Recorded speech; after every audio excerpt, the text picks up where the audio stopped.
Selamatan fid dini wa dunya wal akhirah. Yang saya hormati dan saya banggakan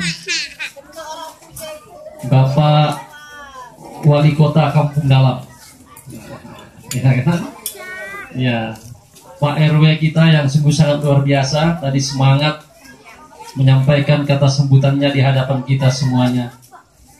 Yang saya hormati dan saya banggakan seluruh ustadz-ustadzah yang hadir pada kesempatan malam hari yang berbahagia ini, seluruh jajaran pengurus RW, Pak RT beserta juga pengurusnya, tokoh masyarakat, bapak-bapak, ibu-ibu, hadirin wal hadirat, jamaah sekalian, anak-anakku semua yang kami sayangi dan kami banggakan.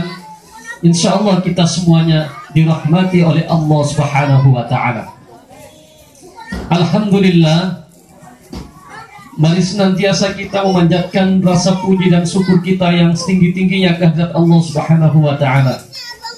Pada malam hari yang sangat mulia ini, alhamdulillah kita sama-sama bisa bersilaturahim dalam rangka memperingati Isra wal Mi'raj Nabi Muhammad sallallahu alaihi wasallam. Mudah-mudahan segala aktivitas kita pada kesempatan yang sangat berbahagia ini adalah sebagai rasa syukur kita kepada Allah Subhanahu wa Ta'ala. Kenapa kita perlu bersyukur, Bapak Ibu sekalian? Tahu nggak jawabannya kenapa mesti bersyukur kepada Allah? Sudah banyak nikmat yang telah Allah anugerahkan kepada kita sekalian, ya. Ibu-ibu bisa hadir di sini, ini adalah nikmat dari Allah. Nikmat sehat, ya, nikmat iman, nikmat Islam, darah yang mengalir dalam tubuh kita. Ibu-ibu masih mengalir darahnya enggak nih? Masih mengalir enggak darahnya? Kalau enggak berarti apa? Kalau enggak berarti meninggal, sudah mati, ya. Darah yang mengalir dalam tubuh kita, jantung yang terus berdetak. Coba jantungnya dipegang begini, masih berdetak nggak jantungnya? Kalau masih berdetak, tandanya kita masih hidup. Itu adalah nikmat yang luar biasa dari Allah Subhanahu wa Ta'ala. Udara yang kita hirup setiap saat, bahkan seluruh anggota tubuh kita, itu adalah nikmat yang tiada terhingga yang telah Allah anugerahkan kepada kita sekalian. Oleh karena itu, mari kita menjadi hamba-hamba Allah yang selalu pandai bersyukur kepada Allah Subhanahu wa Ta'ala. Semakin kita pandai bersyukur kepada Allah, insya Allah kita akan bahagia. Semakin kita pandai bersyukur kepada Allah sesuai dengan janji Allah Subhanahu wa Ta'ala, maka Allah akan menambahkan nikmat-nikmat yang lainnya kepada kita sekalian. Kata Allah, wa in ta'addana rabbukum la in syakartum la azidannakum wa la in kafartum inna adzabi lasyadid. Apabila kalian pandai bersyukur atas nikmatku, kata Allah, maka niscaya nikmatku akan aku tambah. Tetapi apabila kalian ingkar, tidak pandai bersyukur atas nikmatku, maka sesungguhnya azabku sangatlah pedih, kata Allah, ya. Bapak Ibu sekalian yang dirahmati Allah Subhanahu wa Ta'ala, mudah-mudahan kehadiran kita di sini sebagai bukti rasa syukur kita kepada Allah, sehingga Allah akan menambahkan nikmat-nikmat yang lainnya kepada kita sekalian. Amin ya rabbal alamin. Sholawat beriring salam mari senantiasa kita sampaikan kepada junjungan alam Nabiullah baginda Rasulullah Muhammad sallallahu alaihi wasallam, kepada keluarganya, kepada para sahabatnya, dan kita semua umatnya yang insya Allah selalu istiqomah mengikuti jejak dan langkah serta perjuangan Rasulullah hingga di akhir zaman.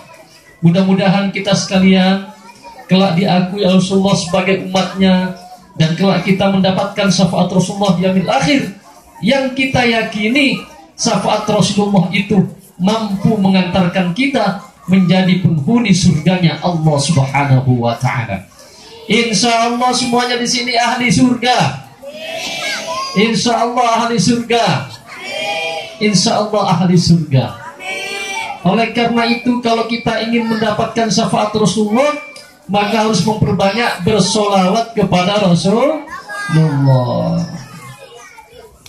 Kita sama-sama bersolawat Bapak Ibu, boleh? Boleh ya? Salatullah salamullah ala taha rasulillah. Salatullah salamullah ala yasin habibillah. Salatullah salamullah ala yasin habibillah. Sama-sama. Salatullah salamullah ala taha rasulillah. Salatullah salamullah ala yasin habibillah. Tawassalna bi bismillah wa bil hadi rasulillah wa kulli mujahidin lillah bi ahlil badri ya Allah. Salatullah salamullah ala taha rasulillah. Ya semua. Salatullah salamullah ala yasin habibillah. Ilahi salimil ummah minal afati wal nikmah wa min hammi wa min ummah bi ahlil badri ya Allah. Wa min hammi wa min ummah bi ahlil badri ya Allah. Salatullah salamullah ala taha rasulillah. Salatullah salamullah ala yasin habibillah. Ilahi najina wa qusif jami'adiyati wa sarif. Ilahi najina wa qusif jami'adiyati wa sarif. Maka idha rantum bi ahlil badri ya Allah. Salatullah salamullah ala taha rasulillah. Salatullah salamullah ala yasin habibillah. Salatullah salamullah ala yasin habibillah. Alhamdulillah. Kalau kita bersolawat kepada Rasulullah Muhammad sallallahu alaihi wasallam, maka insyaallah hati kita ini akan menjadi tenang, ibu-ibu semua ya. Oleh karena itu, ibu-ibu memasak di dapur sambil bersolawat ya. Makanannya selain masak seperti biasanya, ketika dinikmati oleh suaminya, ya insya Allah masakannya itu terasa enak karena dibarengi solawat. Ada berkahnya solawat. Kalau kita sering bersolawat, insya Allah ibu-ibu sekalian selamat kita. Selamat fid dini wa dunya wal akhirah. Amin ya rabbal alamin. Bapak-bapak, ibu-ibu, hadirat rahimakumullah. Malam hari ini kita memperingati Isra wal Mi'raj Nabi besar Nabi Muhammad sallallahu alaihi wasallam. Tentunya kita semua sudah sering ketika peringatan Isra Mi'raj seperti ini, Pak Kiai kita, Pak Ustadz kita sudah menyampaikan historical atau sejarah peristiwa yang sangat monumental, peristiwa yang sungguh sangat luar biasa, yang di luar nalar manusia, yang tidak bisa dijangkau dengan akal pikiran manusia. Ada sesuatu yang transendental, sesuatu yang menjadi kuasa Allah yang tidak bisa kita jangkau dengan akal pikiran kita. Itu sudah sering diceritakan oleh para ustadz-ustadz kita.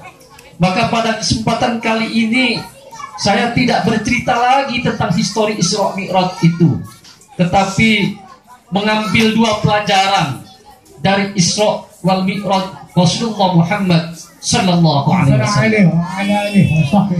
Pelajaran yang pertama adalah ketika Rasulullah akan Isra Mi'raj, maka Rasulullah itu dibelah dadanya oleh salah satu malaikat Allah, yaitu malaikat Jibril alaihissalam.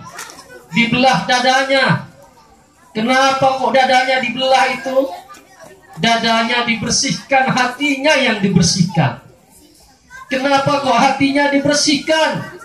Karena beliau akan diperjalankan oleh Allah Subhanahu wa Ta'ala, akan melakukan sebuah peristiwa ruhiyah, peristiwa rohani, bukan hanya sesuatu yang bermain fisik, tetapi bermain ruhiyah, kekuatan mental, kekuatan keimanan yang sungguh sangat luar biasa, yang di luar dari nalar manusia. Dibersihkan hatinya, bukan karena Rasulullah tidak bersih hatinya, bukan.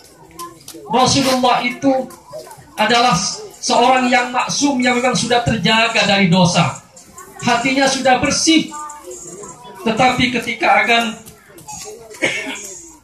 Isra Mi'raj, akan diperjalankan oleh Allah dari Masjidil Haram ke Masjidil Aqsa, dari Masjidil Aqsa ke langit yang ketujuh, kemudian ke Sidratul Muntaha, maka oleh malaikat dibersihkan, dibelah dadanya, dibersihkan hatinya. Bapak Ibu sekalian, hikmah apa yang bisa kita ambil dari dibersihkan hatinya Rasulullah Muhammad SAW? Ternyata Bapak Ibu sekalian, kesuksesan seseorang itu tergantung kepada hatinya Bapak Ibu.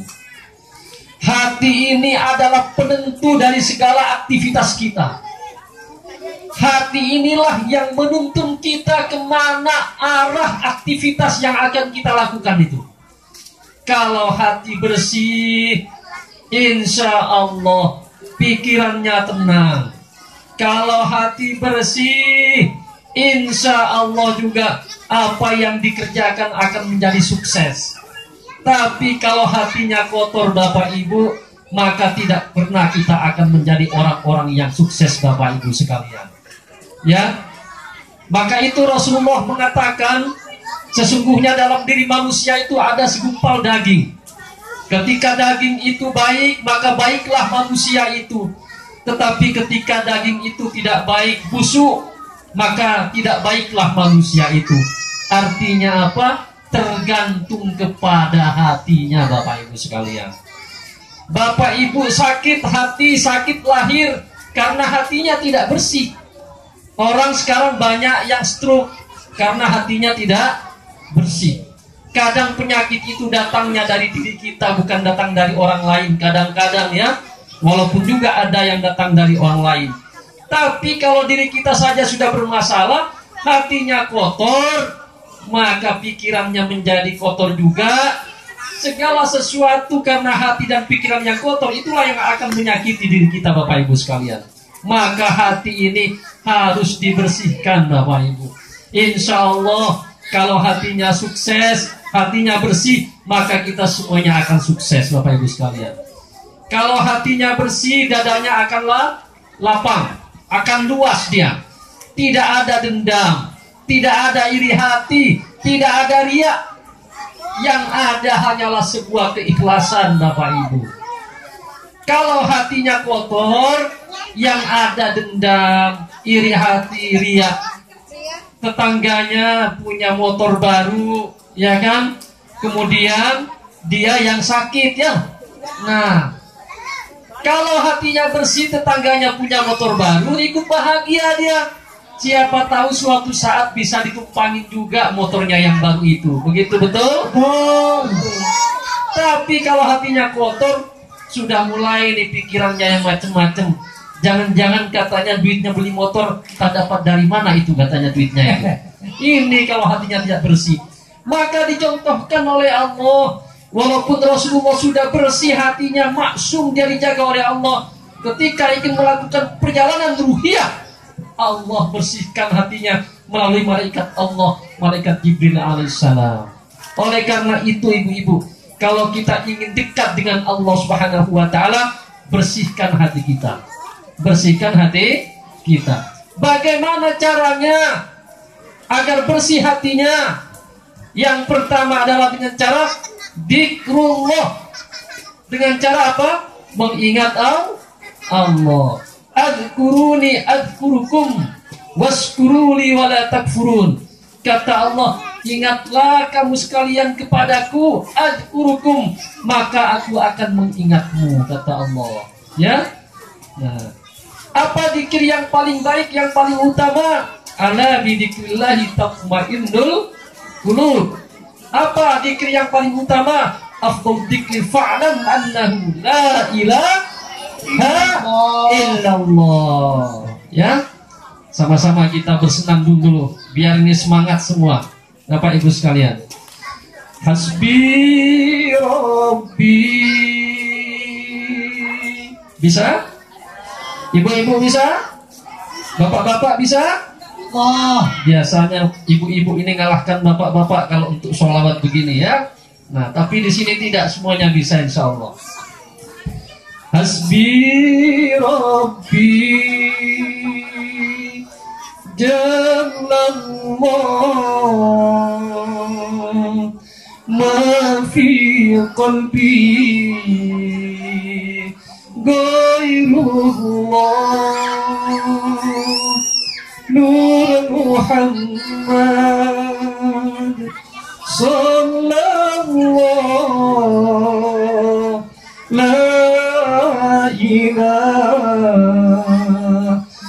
illallah.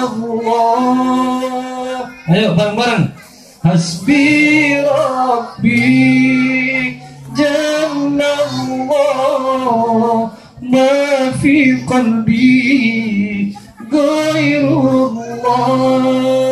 Nur Muhammad Sallallahu La ilaha illallah. Saya ngacung satu ini la ilaha illallah Bapak Ibu. Bukan 01, bukan 02, bukan la ilaha illallah. Ngacung satu ini ke atas la ilaha illallah. Satu-satunya zat, tidak ada bandingannya. Tidak boleh kita duakan. Kalau bapak-bapak katanya itu, kalau istri boleh duakan katanya, bahkan boleh 4, ya kan? Tapi kalau Allah tidak ada duanya, la ilaha illallah, hanya satu. Siapa yang sering berzikir la ilaha illallah, mudah-mudahan kita berdoa ketika meninggal husnul khatimah. Ketika nanti di akhir hayatnya, ketika sakaratul maut, dia bisa mengucapkan la ilaha illallah, dakhalal jannah, insyaallah akan menjadi penghuni surganya Allah Subhanahu wa taala. Amin ya rabbal alamin. Bagaimana caranya, Pak, agar bisa kita mengucapkan la ilaha illallah tanpa yang nuntun pun ada juga. Bisa juga mengucapkan la ilaha illallah ketika sakaratul maut nanti. Caranya hari ini ya banyak berzikir, Bapak Ibu, jangan lepas zikir la ilaha illallah. Di setiap waktu, di setiap saat kita berzikir kepada Allah Subhanahu wa taala. Karena kebiasaan kita itulah yang kemudian nanti kita akan ingat ketika kita di akhir hayat kita, ketika kita sakaratul maut, Bapak Ibu sekalian. Ya ayyuhalladzina amanu dzkurullaha dzikran katsiran wasabbihu bukratan wa asila. Kata Allah, ya ayyuhalladzina amanu dzkurullaha dzikran katsira. Wahai orang-orang yang beriman, berzikirlah, ingatlah kepada Allah zikir yang sebanyak-banyaknya. Wasabbihu bukratan wa asila. Zikir di waktu pagi, di waktu petang. Maksudnya apa? Dari pagi sampai petang kita berzikir ingat Allah, dari petang sampai pagi lagi kita berzikir mengingat Allah. Insya Allah selamat hidup kita fid dini wad dunya wal akhirah. Tujuan kita kan hanya satu hidup ini, betul Ibu? Apa tujuannya? Hidup bahagia, mati masuk surga, betul? Itu tujuan kita, nggak ada yang lain. Hidup bahagia, mati masuk surga. Tadi kita bicara hati. Yang hatinya bersih, hidupnya akan bahagia, meninggalnya juga akan masuk surga. Kata para alim ulama, ada 3 hal yang menjadi ciri-ciri orang yang akan menjadi penghuni surganya Allah Subhanahu wa ta'ala. Apa 3 hal itu? Yang pertama, ini ingat ibu-ibu ya, nanti kalau saya kesini lagi diundang oleh Pak Kiai, saya tanya.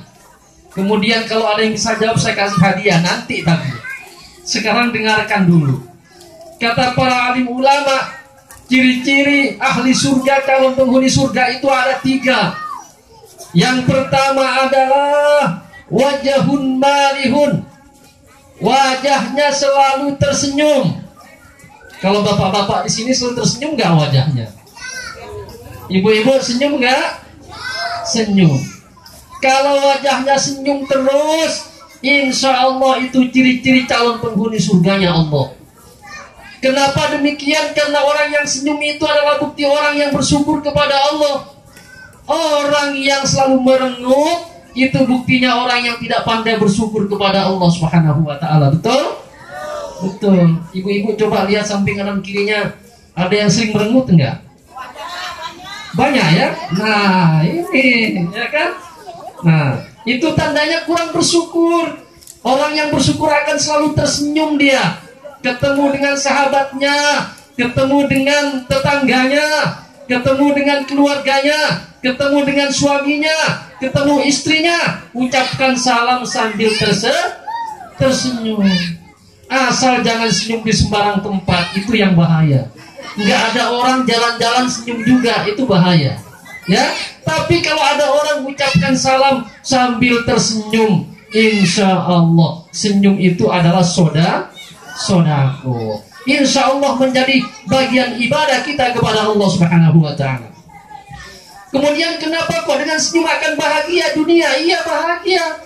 Dalam ilmu kesehatan disebutkan Bapak Ibu sekalian, orang yang selalu tersenyum, maka urat-urat wajahnya ini akan ketarik. Kalau urat wajahnya akan ketarik, kenceng dia, walaupun tua, wajahnya terasa masih muda. Coba lihat kalau yang umurnya sudah agak tua, tapi wajahnya masih muda, itu berarti selalu tersenyum dia. Tapi kalau yang masih muda umurnya, tapi wajahnya kelihatan tua, berarti dia jarang tersenyum. Kalau sering merengut, urat-urat wajahnya mengendor, makanya dia kemudian wajahnya kelihatan tua. Yang selalu senyum akan kelihatan muda. Itu ilmu kesehatan. Yang selalu tersenyum akan sehat dia, yang selalu merengut maka dia akan cepat sakit. Oleh karena itu, ibu-ibu tersenyumlah. Ya, tersenyumlah. Tersenyum agar orang lain bahagia. Jangan tersenyum ketika orang lain tidak bahagia, Bapak Ibu sekalian. Jadi kunci yang pertama adalah apa? Wajahun malihun. Wajahnya selalu tersenyum. Kunci penghuni surganya Allah Subhanahu wa ta'ala. Kemudian yang kedua, kata para alim ulama, kunci calon penghuni surga itu adalah lisanun fasihun. Orang yang bersih hatinya itu, maka lisannya selalu terjaga. Lisanun fasihun. Lisannya fasih. Kata-kata yang dikeluarkan santun, lembut, ramah, kemudian dia menyayangi orang lain. Kata-kata yang disampaikan bermanfaat untuk orang lain senang mendengarnya. Dia tidak akan menyampaikan kata-kata yang akan menyakiti orang lain, karena itu bukan ciri-ciri ahli surganya Allah Subhanahu wa taala. Maka Rasulullah mengingatkan kepada kita, "Man kana yu'minu billahi wal yawmil akhir falyaqul khairan aw liyasmut." Barang siapa yang beriman kepada Allah dan hari akhir, falyaqul khairan, maka berkatalah yang baik, aw liyasmut, atau diam. Kalau kita tidak bisa berkata yang baik, mendingan diam, Bapak Ibu sekalian. Jangan sering mencaci, jangan sering memfitnah, jangan sering menggunjing, karena itu dilarang dalam agama Islam. Tadi Pak RW sudah menyampaikan, walaupun pilihannya berbeda, jangan sampai membelah ukhuwah yang sudah kita jalin selama ini. Silahkan pilihannya berbeda, sesuai dengan pikiran kita masing-masing, sesuai dengan ilmu kita masing-masing, sesuai dengan bacaan-bacaan kita. Tapi kalau bisa, yang mbok nanyalah kepada orang yang ngerti, misalnya kepada Pak Kiai, tanya siapa yang terbaik untuk kita. Karena apapun yang akan kita lakukan hari ini, baik juga itu dalam memilih pemimpin, semuanya akan dipertanggungjawabkan di hadapan Allah Subhanahu wa ta'ala. Hari ini kita nggak sadar, Bapak Ibu, katanya tergantung kita, terserah kita, suka-suka kita, ya. Tapi apapun yang kita lakukan, semuanya akan dipertanggungjawabkan di hadapan Allah Subhanahu wa ta'ala. Maka ciri penghuni surga yang kedua adalah lisanun fasihun, lisannya selalu terjaga, lisannya berkata-kata yang baik. Sedangkan yang ketiga, yang terakhir, ciri-ciri calon penghuni surganya Allah Subhanahu wa ta'ala adalah qalbun naqiyun, hati yang bersih tadi itu. Maka itu jagalah hati kita, Bapak Ibu semua, ya. Jagalah hati, jangan kau kotori. Jagalah hati, lentera ilahi. Jagalah hati, jangan kau nodai. Jagalah hati, cahaya hidup ini. Bila hati kian bersih. Lanjutkan, Bu. Lupa, ya. Nah itu, jaga hati. Insya Allah kalau hatinya terjaga, sekali lagi sukses dunianya, sukses akhiratnya, insya Allah. Itu yang pertama, hikmah dari perjalanan Rasulullah Isra Mi'raj. Pertama sekali dibelah dadanya oleh malaikat, kemudian dibersihkan hatinya. Maka kunci sukses yang pertama adalah hati yang bersih, Bapak Ibu sekalian. Kemudian yang kedua, ini yang terakhir biar nggak lama-lama.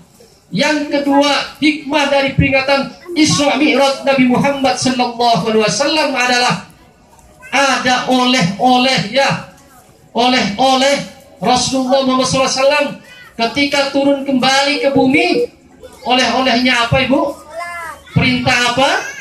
Perintah sholat.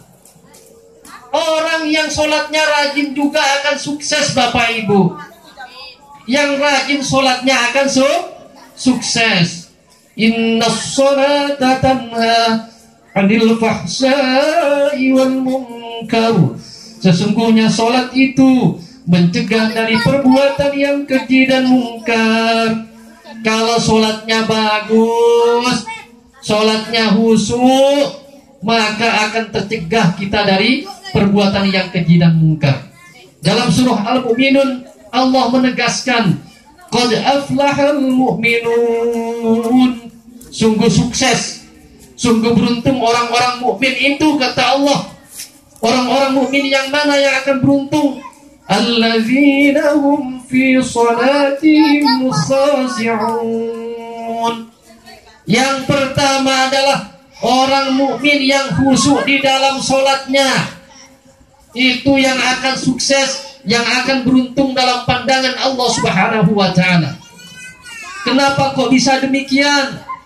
Pasti dong, orang yang sholatnya khusyuk itu akan berhasil. Yang pertama, doa-doanya akan diijabah oleh Allah Subhanahu wa ta'ala. Tapi kadang-kadang kita sholat ini nggak khusyuk Bapak Ibu, betul? Ibu-ibu kalau sholat khusyuk nggak? Khusyuk nggak kalau sholat? Allahu Akbar, Allahu Akbar. Ambil air wudhu, segera sholat.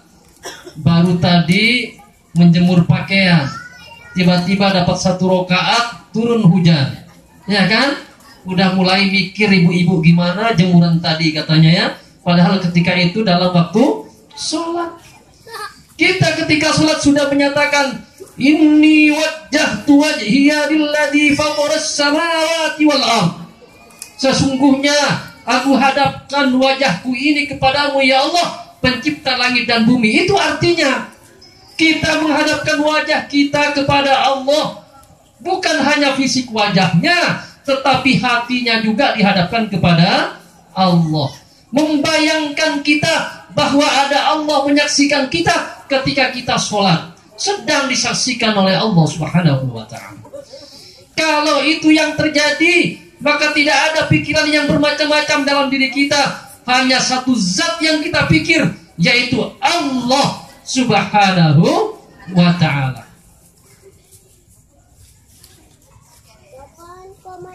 Kemudian kita juga melanjutkan inni wajjahtu wajhiya lilladzi fataras samawati wal ardh hanifan musliman wa ma ana minal musyrikin.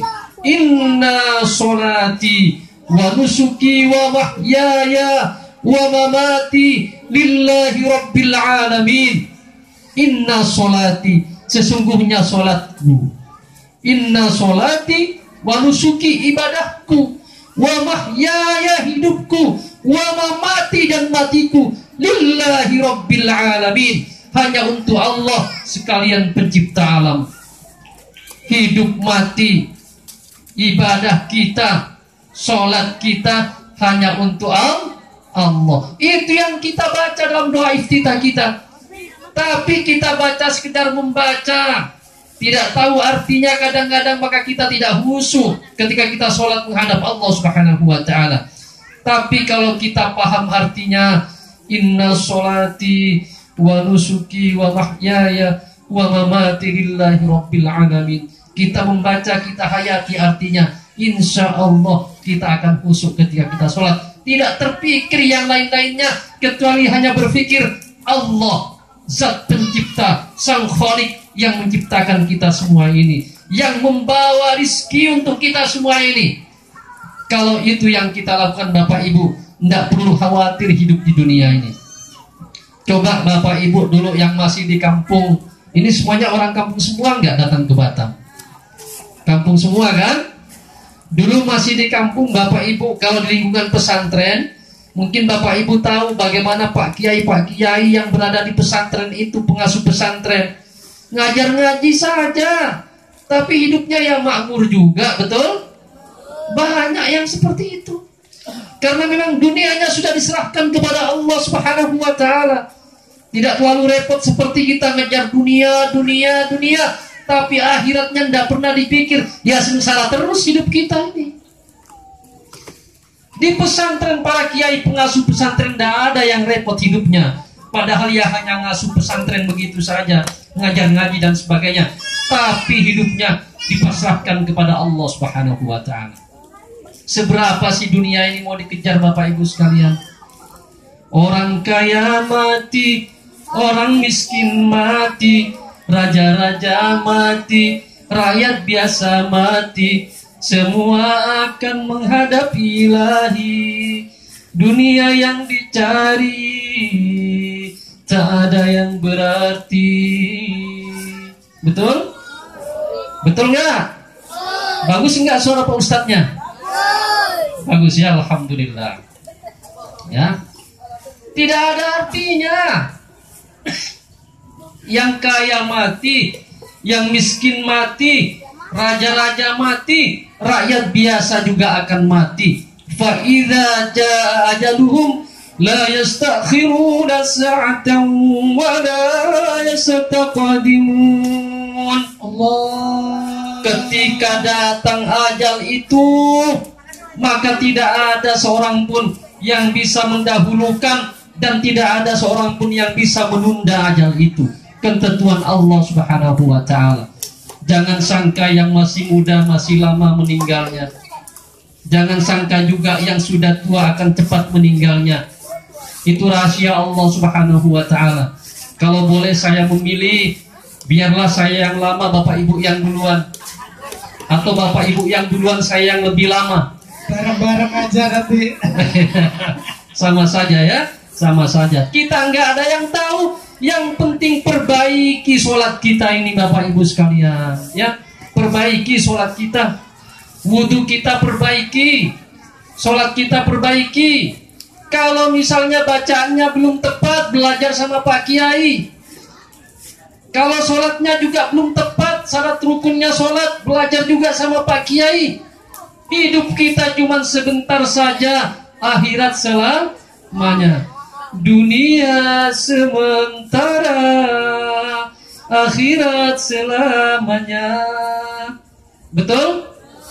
Akhirat selamanya, Bapak Ibu. Ya, sayangi diri kita, sayangi anak-anak kita. Yang bapak-bapak sayangi istrinya, yang ibu-ibu sayangi juga suaminya. Dengan cara apa? Saling mengingatkan agar kita tidak meninggalkan sholat 5 waktu kepada Allah Subhanahu wa Ta'ala. Saling mengingatkan. Wa tawassaw bil haqq wa tawassaw bis sabr. Mengingatkan dalam kebenaran dan kesabaran, itu yang diperintahkan oleh Allah Subhanahu wa Ta'ala kepada kita. Ya Allah, kalau sudah rajin sholat 5 waktunya enggak tinggal, kemudian ditambah dengan sholat sunnahnya, ditambah lagi dengan sholat malamnya, wa minal laili fatahajjat bihi nafilatan lak asa ayyab'athaka rabbuka maqaman mahmuda. Kalau sholat malamnya lagi ditambah, ya Allah, Allah katakan maqaman mahmuda. Wa minal laili fatahajjat bih. Ketika di sebagian waktu malam engkau bangun bertahajud, asa ayyab'athaka rabbuka maqaman mahmuda, maka Allah akan berikan makom, kedudukan, derajat mahmudah yang terbaik untuk kita semuanya. Jadi kita tidak usah resah-resah hidup di dunia ini. Jalani saja syariat Allah ini. Perbanyak sholat kita, jangan tinggal sholat 5 waktu. Perbanyak sholat sunatnya, apalagi malamnya bertahajud kepada Allah. Yakinlah Bapak Ibu, hidup kita ini akan selesai. Pemilik rezeki ini Allah Subhanahu wa Ta'ala. Penguasa alam semesta ini Allah Subhanahu wa Ta'ala. Saya hidup dari dulu, mohon maaf, sampai sekarang kuncinya hanya ada 2.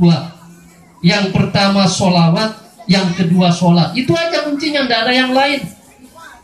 Tadi Pak RW mengatakan, Pak RW katanya pernah kenal sama Pak Aman waktu di bank. Saya memang dulu kerja di bank 15 tahun, Bapak Ibu.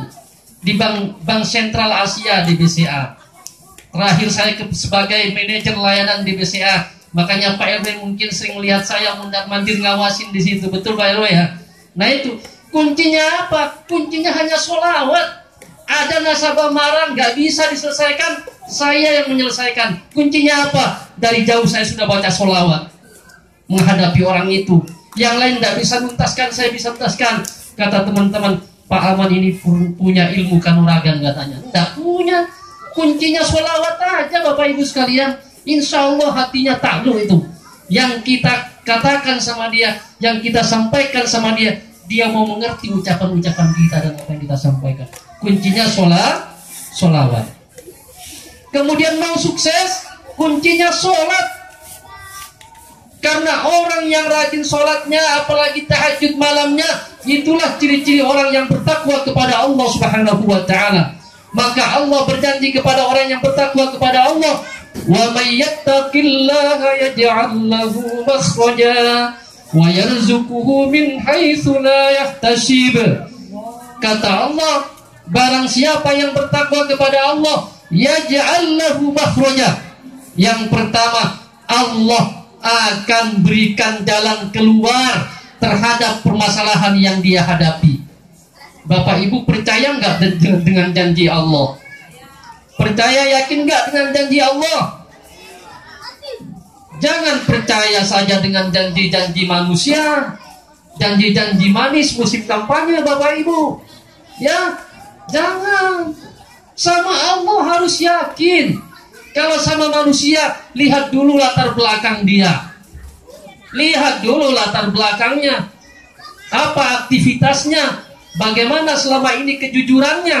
Lihat dulu. Tapi kalau sama Allah, kita harus yakin kepada Allah. Kata Allah, orang yang bertakwa kepada Allah, rajin sholatnya, rajin sholat malamnya. Wa may yattaqillaha yaj'al lahu makhraja. Allah akan memberikan jalan keluar terhadap permasalahan yang dia hadapi. Permasalahan apa saja Allah bisa selesaikan asalkan kita menghadirkan Allah dalam setiap aktivitas kita, Bapak Ibu sekalian. Ya, hadirkan Allah dalam aktivitas kita. Jangan kita kalah dengan tagline-nya Pegadaian, Bapak Ibu. Kalau tagline-nya Pegadaian, tahu nggak Bapak Ibu? Nah, Pak RW tahu, karena sering ke Pegadaian beliau. Mengatasi masalah tanpa masalah. Ya, kalau kita bertakwa kepada Allah, Allah ikut hadir menyelesaikan permasalahan kita. Kalau Allah yang campur tangan, selesailah permasalahan kita. Tapi kalau kita tidak menghadirkan Allah dalam permasalahan kita, maka yang terjadi kita marah-marah dalam menyelesaikan masalah. Kalau marah-marah, selesai apa tidak masalah kita? Tidak selesai. Yang ada menambah masalah baru. Maka kita kalahlah dengan Pegadaian itu. Menyelesaikan masalah dengan menambah masalah. Kalau Pegadaian menyelesaikan masalah tanpa masalah. Tapi kalau menghadirkan Allah, insya Allah semua masalah kita akan tuntas, Bapak Ibu sekalian. Kemudian yang kedua, orang yang bertakwa kepada Allah, wa may yattaqillaha yaj'al lahu makhraja wa yarzuquhu min haitsu la yahtasib. Allah akan memberikan rizki yang tidak disangka-sangka dari mana datangnya rizki itu. Bapak Ibu percaya nggak nih? Yakin nggak dengan janji Allah? Yakin. Hakul yakin. Yang bertakwa kepada Allah, rizki akan mengalir. Itulah yang saya contohkan tadi.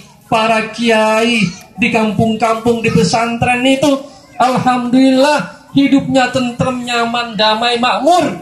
Karena dia betul-betul bertakarrub kepada Allah Subhanahu wa ta'ala, mendekatkan dirinya kepada Allah Subhanahu wa ta'ala. Mudah-mudahan Bapak Ibu sekalian yang hadir di sini malam hari ini, yang berada di surganya, di taman-taman surganya Allah Subhanahu wa ta'ala, insya Allah ini calon-calon penghuni surga semua. Allah selesaikan masalah.